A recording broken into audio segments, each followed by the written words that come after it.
प्रभातम विद्यार्थियों, आज हम अपनी पाठ्यपुस्तक के 7वें पाठ है भारत जनता एहम की द्वितीय अनुवृत्ति पढ़ने जा रहे हैं। द्वितीय अनुवृत्ति में हम शेष 3 श्लोकों का अध्ययन करेंगे। अनुवाद और भावार्थ उनका हम समझेंगे। उत्सव प्रिया एहम श्रम प्रिया पदयात्रा देशाटन प्रिया लोक क्रीडासक्ता वर्धे अतिथि देवा भारत जनता एहम। उत्सव प्रिया एहम श्रम प्रिया पदयात्रा देशाटन प्रिया लोक क्रीड़ा आसक्ता वर्धे अतिथि देवा भारत जनता एहम। हमने पिछले 4 श्लोकों में भारत की जनता की विशेषता में पढ़ा कि भारत की जनता स्वाभिमान रूप धन वाली है, विज्ञान और ज्ञान के धन से भी परिपूर्ण है और अध्यात्म की अमृतमयी नदी में वह स्नान करके पवित्र हुई भारत की जनता है। अब आगे इसी क्रम में हम पढ़ रहे हैं। भारत की जनता कहती है कि उत्सव प्रिया अहम श्रम प्रिया पदयात्रा देशाटन प्रिया लोक क्रीड़ा आसक्ता वर्धे अतिथि देवा भारत जनता अहम। इसका अन्वय हम देखते हैं। अहम उत्सव प्रिया श्रम प्रिया पदयात्रा देशाटन प्रिया च अस्मि। अहम लोक क्रीड़ा आसक्ता वर्धे अतिथि देवा भारतस्य जनता अस्मि। कठिन शब्द है इसमें। उत्सव त्यौहार, प्रिया शौकीन, श्रम परिश्रम, देशाटन देश में घूमने की, लोक क्रीड़ा आसक्ता लोक क्रीड़ा प्लस आसक्ता, संधि विच्छेद क्या होगा? लोक क्रीड़ा प्लस आसक्ता, लौकिक क्रीड़ाओं में अनुराग रखने वाली, लोक क्रीड़ाओं में। वर्धे वृद्धि को, अतिथि मेहमान, देवा देवता। उत्सव प्रिया अहम, उत्सव प्रिया प्लस अहम, श्रम प्रिया पदयात्रा देशाटन प्रिया लोक क्रीड़ा आसक्ता वर्धे अतिथि देवा भारत जनता अहम। अब इसका अनुवाद हम करते हैं कि अहम उत्सव प्रिया, मैं उत्सव प्रिया हूँ, अर्थात उत्सवों की शौकीन हूँ। मैं उत्सव प्रिया, श्रम प्रिया और परिश्रम की भी प्रिय हूँ, परिश्रम प्रिय हूँ। पदयात्रा देशाटन क्रिया च, और पदयात्रा पैदल यात्रा और देश में घूमने की शौकीन में हूँ। देश में और अन्य देशों में अर्थात संसार भर में, देशाटन अन्य देशों में भी घूमने की, अर्थात सारे संसार में मैं घूमने की शौकीन हूँ।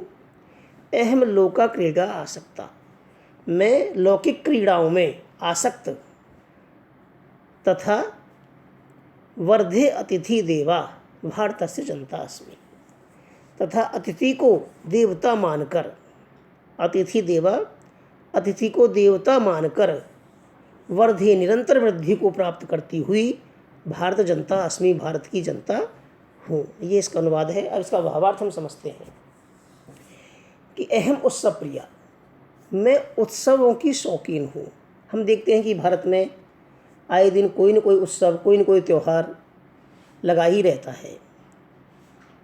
कभी रामनवमी है, कभी कृष्ण जन्माष्टमी है, कभी महावीर जयंती है, कभी गुरु पर्व है, कभी लोहड़ी है, तो कभी ईद है, कभी मुहर्रम है।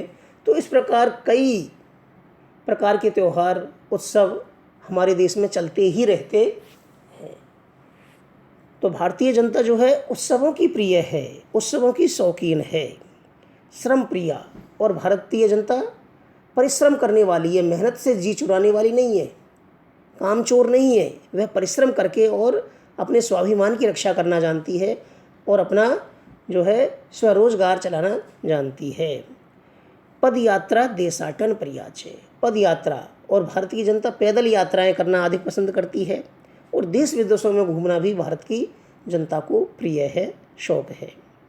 अहम लोका क्रीड़ा आसक्ता, लोका क्रीड़ा, लोक में जो क्रीड़ाएं होती है उनमें भी भारत की जनता बहुत अधिक रुचि लेती है लौकिक क्रीड़ाएँ जैसे दंगल वगैरह होते रहते हैं, रसिया दंगल आप देखते हैं, कुश्ती दंगल आप देखते हैं, और अन्य प्रकार की लौकिक क्रीड़ाएँ चलती रहती है। उन सब में भारतीय जनता पूरे जोश और उत्साह के साथ रुचि लेती है। अतिथि देवा, और ये भारत की परंपरा रही है कि हमारे यहाँ जो भी मेहमान आता है उसे हम अतिथि को देवता के स्वरूप मान करके उसकी पूजा करते हैं। इस प्रकार वृद्धि करती हुई, वृद्धि को प्राप्त करती हुई मैं भारत की जनता हूँ। अगला श्लोक है, मैत्री में सहजा प्रकृति अस्ति नो दुर्बलताया पर्याया मित्रस्य चक्षुषा संसारम पश्यन्ति भारत जनता अहम। मैत्री में सहजा प्रकृति अस्ति नो दुर्बलताया पर्याया मित्रस्य चक्षुषा संसारम पश्यन्ति भारत जनता अहम। अनुवाद है इसका, वो अन्वय है, मैत्री में सहजा प्रकृति ही अस्ति नो पर्याया दुर्बलताया अहम मित्रस्य सम चक्षुषा समस्तम संसारम पश्यन्ति भारत जनता अस्मि। कठिन शब्दों के अर्थ हैं मैत्री, मित्रता से, मित्रता में मेरी, सहजा स्वाभाविक, प्रकृति ही प्रकृति, नो नहीं, दुर्बलताया कमजोरी का, पर्याय परिचायक, मित्रस्य मित्र की, चक्षुषा दृष्टि से, पश्यन्ति देखती हुई, देखती है। तो मैत्री में सहजा प्रकृति अस्ति, मैत्री में सहजा प्रकृति अस्ति नो दुर्बलताया पर्याया मित्रस्य चक्षुषा संसारम पश्यन्ति भारतस्य जनता अहम। मैत्री में सहजा प्रकृति, पहले इसका अनुवाद देखते हैं कि मैत्री में सहजा प्रकृति, मित्रता मेरी स्वाभाविक प्रवृत्ति है, नो पर्याय दुर्बलताया, वह मेरी दुर्बलता का परिचायक नहीं है, नो पर्याय, पर्याय परिचायक नहीं है दुर्बलता या कमजोरी का। अहम मित्रस्य समम चक्षुषा, मैं संपूर्ण विश्व को मित्रता की दृष्टि से देखने वाली। अहम मित्रस्य चक्षुषा, मैं मित्रता की दृष्टि से, चक्षुषा दृष्टि से, संसारम संसार को, समस्त संसार को, पश्यन्ति देखती हुई या देखने वाली, भारत जनता अस्मि भारत की जनता हूँ। ये इसका अनुवाद हुआ। इसका भावार्थ हम समझते हैं। भारत की जनता कहती है कि मैत्री में सहजा प्रकृति, मित्रता मेरी स्वाभाविक प्रकृति है, मेरा स्वभाव है मित्रता बनाए रखना, लोगों से मित्रता रखना। मैं शत्रुता का भाव नहीं रखती हूँ अपने मन में किसी के प्रति। जो भी हमारे यहाँ आता है हम उससे मित्रता से मिलते हैं और मित्रता के साथ ही उसको अपने आप में समाहित कर लेते हैं। भारत की प्रवृत्ति है, स्वभाव है उसका। लेकिन इसको हमारी कमजोरी नहीं समझा जाना चाहिए कि नो पर्याय दुर्बलताया, ये हमारी कमजोरी का परिचायक नहीं है। हम किसी से मित्रता इसलिए नहीं करते हैं कि हम उससे डर जाते हैं, हम कमज़ोर हैं इसलिए मित्रता नहीं कर रहे हैं हम। ये हमारा स्वभाव है कि हम सबको मित्रता की दृष्टि से देखते हैं, प्रेम की दृष्टि से देखते हैं। इसलिए अहम मित्र से चक्षुषा संसारम पश्यन्ति, तो मैं संपूर्ण संसार को मित्रता की दृष्टि से देखती हूँ। शत्रुता का भाव हमारे अंदर नहीं है। क्यों नहीं है? क्योंकि हम सारी पृथ्वी को ही कुटुंब मानते हैं। वसुधैव कुटुंबकम की भावना से हम जीते हैं, इसलिए हम किसी को शत्रुता की दृष्टि से नहीं देखते हैं। तो ये हमारी स्वाभाविक प्रवृत्ति है और इस स्वाभाविक प्रवृत्ति को हमारी कमजोरी नहीं समझी जाना चाहिए।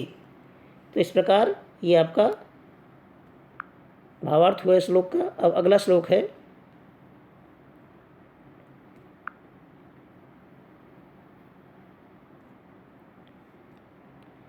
विश्वस्मिन् जगति महद्गता अस्मि, विश्वस्मिन् जगति गता अहमस्मि, विश्वस्मिन् जगति सदा दृश्ये, विश्वस्मिन् जगति करोमि कर्म कर्मण्या भारत जनता अहम्।